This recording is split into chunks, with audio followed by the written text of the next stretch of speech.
Vamos começar pelo ponto de partida desta série: o assassinato da cabo Emily Miranda Monteiro pelo seu ex-namorado Cássio de Mangas.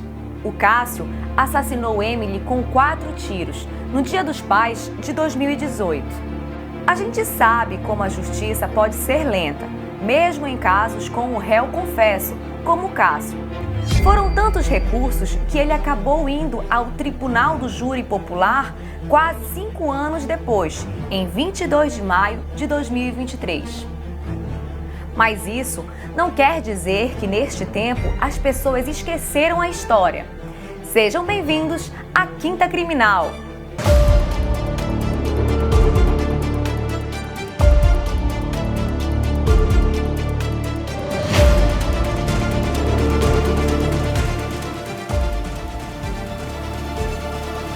Quinta Criminal Especial, caso Emily Miranda.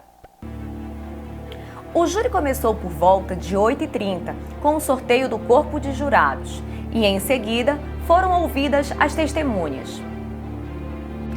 A primeira a ser ouvida foi a avó da Emily, a dona Oscarina. Foi quando teve o primeiro embate entre defesa de Cássio e a juíza. A senhora observava o relacionamento dos dois? Doutor, eu gostaria de pedir que o doutor, por gentileza, por conta que tira o foco. Está caminhando. Mas na hora da oitiva... Doutor Daniel, você tem que respeitar. O senhor é um... Vossa Excelência... Doutor, Vossa Excelência é um cavalheiro. Sim, mas é outra... Isso, tá. Se o senhor perguntar, o senhor se levanta e fica. A doutora Clisiomar Excelência, doutora Clisiomar, com todo respeito. Doutor. Sim, com todo respeito. Eu até... Excelência, posso terminar de falar? Não, mas eu é que estou falando, doutor. Sim, não, mas... Eu é que estou falando. O senhor é um cavalheiro. A doutora Clisiomar está pedindo para o senhor não caminhar tanto. Olha, eu vou lhe falar com toda a franqueza. A mim também tira a concentração. Excelência, mas isso não é uma questão minha. Tem os meus trejeitos de ficar andando. Isso é uma coisa minha, do advogado. Mas o senhor poderia tentar, pelo menos. A doutora pediu à senhora que a senhora dissesse a mim o que fazer. Ela está presidindo a ordem. Sim, não, mas é uma questão... Audiência de instrução. Os advogados da defesa ficaram andando de um lado para o outro, próximo à testemunha, o que para alguns é considerado uma técnica de intimidar a testemunha e para outros pode ser um direito do advogado. O segundo embate foi entre a defesa de Cássio Mangas e o assistente de acusação. Excelência, em homenagem à Declaração de Direitos Humanos Mundial, ao estado de saúde, ao estado psicológico e à idade da terceira idade desta senhora, eu peço venha a esse douto juízo que de uma forma equilibrada dispense a testemunha para que ela retorne à sua casa ou chame um médico com uma ambulância para que fique aqui, caso ela fique retida aqui. Vou mantê-la, doutor. É um pedido da defesa, mas... Eu lamento. Então, na verdade, Excelência, doutora, pela plenitude de defesa, nós apenas vamos aguardar até ouvir as outras testemunhas e vamos avaliar. Mas o senhor pretende o quê? Pois é, não dispensando a testemunha. Nós temos outras 5 testemunhas a serem ouvidas, Excelência. E nós precisamos avaliar o que cada uma vai vir a dizer em plenário, exatamente para verificar a necessidade de contraditar aqui, se for o caso. Não, doutor, o senhor está usando a expressão errada. Contraditar, essa parte já passou, né? Acariar, perdoe-me, doutor. Então a testemunha não está dispensada, tá? Excelência, a assistência de acusação pede que seja encaminhado um médico a este tribunal, doutor, pelas condições de saúde da testemunha. Nós não temos médico plantonista no tribunal. O que nós temos é uma médica que ela está de sobreaviso, tá? Nós temos uma médica de sobreaviso. Eu não tenho estrutura de médico de plantão aqui, doutor. Nós somos o Poder Judiciário, né? Nós não temos... Eu sei, Excelência, mas é uma situação que em 35 anos e meio de advocacia, eu nunca vi uma pessoa da idade desta senhora, com o sofrimento que ela está passando, ficar retida aqui, que Não, poderá mas ficar a até o final da tarde nessa situação. A palavra Então, retida não é bem, ela não foi dispensada, ela continua aqui. Na prática, à disposição. Excelência, é o que está acontecendo. Tá. A lei, ela fala outro vocabulário, mas na prática, ela está aqui sem poder sair, na idade que ela se encontra, em sofrimento profundo e com problemas cardíacos e psicológicos. Eu gostaria, Excelência, que fosse feito o respeito à pessoa humana, a dignidade da pessoa humana. Ela está sendo torturada por ter matado a neta dela. Só entendeu, doutor? Excelência, questão de Ela ordem. está sendo torturada! É isso que eu tenho para declarar! Eu não aceito isso aí! Circo, começou o circo. Começou o circo. Doutores. Começou o circo. Com esse palhaço! Doutor Tentando intimidar a testemunha, andando por aqui e fazendo bagunça! Doutor Cícero. Não, Excelência! Doutor. O embate aconteceu porque a defesa de Cássio Mangas não aceitava que a dona Oscarina fosse liberada após prestar o seu testemunho no tribunal do júri. E a acusação não concordava por se tratar de uma senhora de 79 anos, que assim como nós, não sabia que dia e que horas o júri poderia terminar. A segunda testemunha a ser ouvida foi a cuidadora de idosos Jade Nael. Era ela quem cuidava dos avós da Emily. Foi ela quem encontrou o corpo de Emily em cima da cama. Essa manta cobria o local onde ela recebeu os tiros no corpo? Tava da cintura para baixo. Mas cobria? Sim. Cobria o local. Certo. Ou seja, quem chegasse lá poderia pensar que ela estava dormindo com a manta por cima. Sim. E aí você escutou ela balbuciando, dizendo que ela não queria morrer. É verdade que você escutou isso? Sim, é verdade. Eu não quero morrer. Sim, escutei. A terceira testemunha foi a amiga da Emily, a Kelly. Foi com ela que Emily trocou as últimas mensagens antes de ser assassinada. E após ser assassinada, foi para ela que Cássio Mangas encaminhou mensagens também.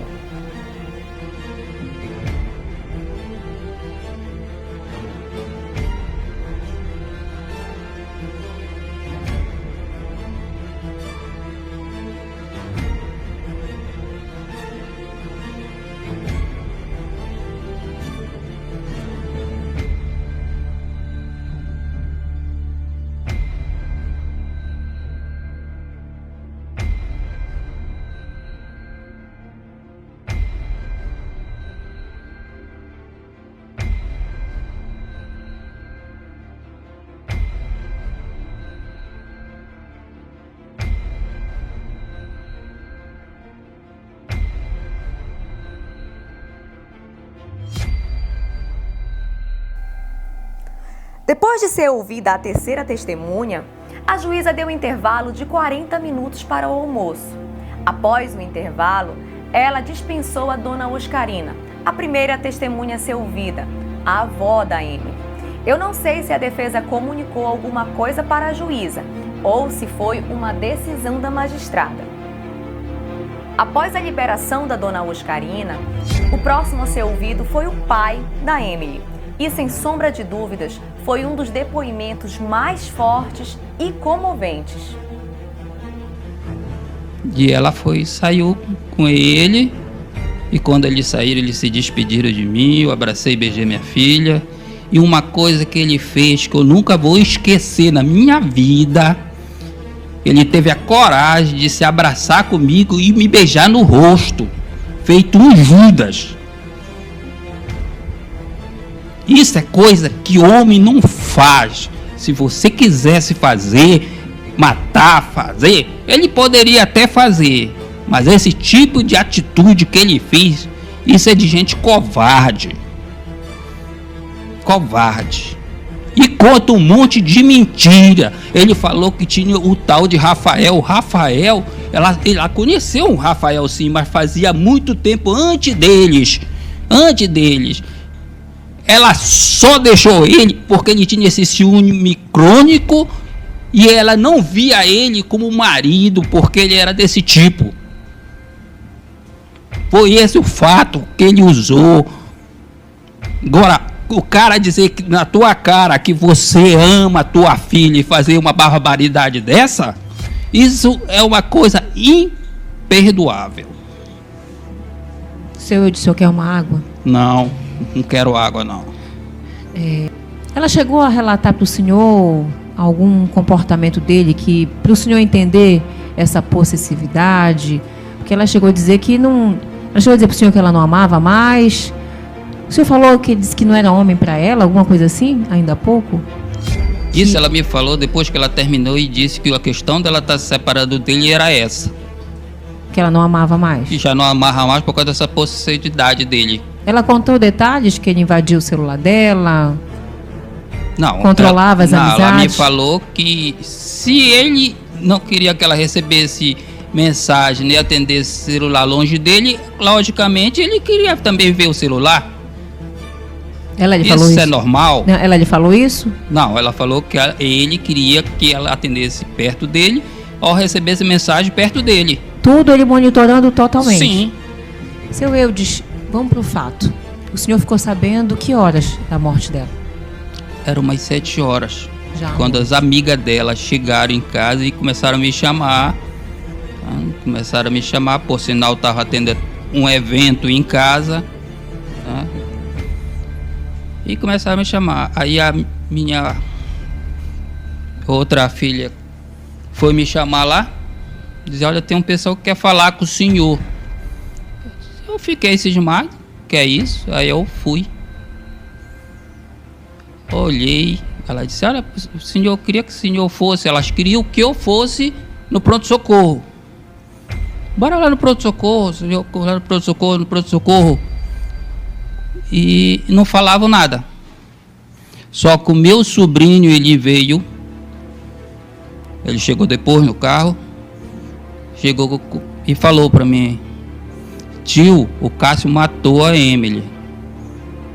Aí minha vida desmoronou. E digo mesmo para vocês, aqui não tem nenhuma resolução de coisa. Que se eu tivesse encontrado ele, eu tinha matado ele. Porque um porcaria desse não serve nem para viver. Porque ele não tem nada de amor. Amor dele é da boca para fora. Não serve para nada. E ela tinha tanto respeito por ele, tinha medo por ele, que ele fizesse uma loucura com ele. Não fosse um covarde fazer isso. E isso ele fez. Em seguida, foi ouvida a vizinha de Emily. Foi ela quem acompanhou Emily na ambulância e ela relata os últimos momentos da Emily. E mesmo assim a Emily estava lutando para sobreviver ali. Ela se esforçava para falar alguma coisa. Ela não conseguia falar. Ela só apertou muito forte na minha mão. Eu acho que mais ou menos quando a gente chegou na metade do caminho, ela soltou a minha mão. E por último, foi ouvido o Sr. Carlos. Foi ele quem alugou o apartamento para Emily e Cássio no dia do ocorrido. Ele conta que Emily ainda pediu para ele colocar uma película ou uma cortina na janela para proteger Cássio. Sim, aí alugaram. Ela olhou o apartamento e falou com a minha esposa sobre uma janela que não tinha a cortina, né? Ela falou, eu preciso que coloque uma película nessa janela, porque ela é policial e para a segurança dele. E o momento que todos aguardavam chegou. Era o momento que Cássio de Mangas ia ser ouvido. Mas antes de te falar sobre o depoimento do réu confesso da Emily, eu preciso chamar a atenção de vocês para alguns temas. No Brasil, o crime contra a vida são considerados graves demais para serem julgados só pelo juiz. Nestes casos, quem julga é a sociedade, representada pelo corpo de jurados. O júri popular é polêmico, porque são pessoas comuns que provavelmente não conhecem o Código Penal e se veem com o poder de decidir a culpa ou a inocência de alguém que nunca viram na vida. Eu, como não sou advogada e nem jurista, prefiro não opinar. Neste júri, que se tratava sobre violência contra a mulher, o combate ao feminicídio, a defesa de Cássio de Mangas recusou todas as mulheres. Eles não aceitaram que nenhuma mulher fizesse parte do corpo de jurados. A Lei Maria da Penha foi sancionada no dia 7 de agosto de 2006. Essa lei só foi aprovada porque a Comissão Interamericana de Direitos Humanos fez uma recomendação para o Brasil. A Lei 11.340/06, conhecida como Lei Maria da Penha, ganhou esse nome em homenagem à biofarmacêutica Maria da Penha Maia Fernandes, que foi casada por 20 anos com um professor universitário. Em 1983, ela sofreu a primeira tentativa de assassinato, quando levou um tiro nas costas enquanto dormia. Desta primeira tentativa, Maria da Penha saiu tetraplégica. A segunda tentativa de homicídio aconteceu meses depois, quando seu marido empurrou Maria da Penha da cadeira de rodas e tentou eletrocutá-la no chuveiro. Mesmo após 15 anos de luta e pressão internacional, a justiça brasileira ainda não havia dado decisão sobre o caso, nem justificativa para a demora. Mas com a ajuda de ONGs, Maria da Penha conseguiu enviar o caso para a Comissão Interamericana de Direitos Humanos, que pela primeira vez acatou uma denúncia de violência doméstica. Antes da Lei Maria da Penha entrar em vigor, a violência doméstica e familiar contra a mulher era tratada como crime de menor potencial ofensivo. Na prática, isso significava que a violência de gênero era banalizada e as penas geralmente se reduziam ao pagamento de cesta básica ou trabalho comunitário. Em outras palavras, não havia dispositivo legal para punir com mais rigor o homem autor da violência.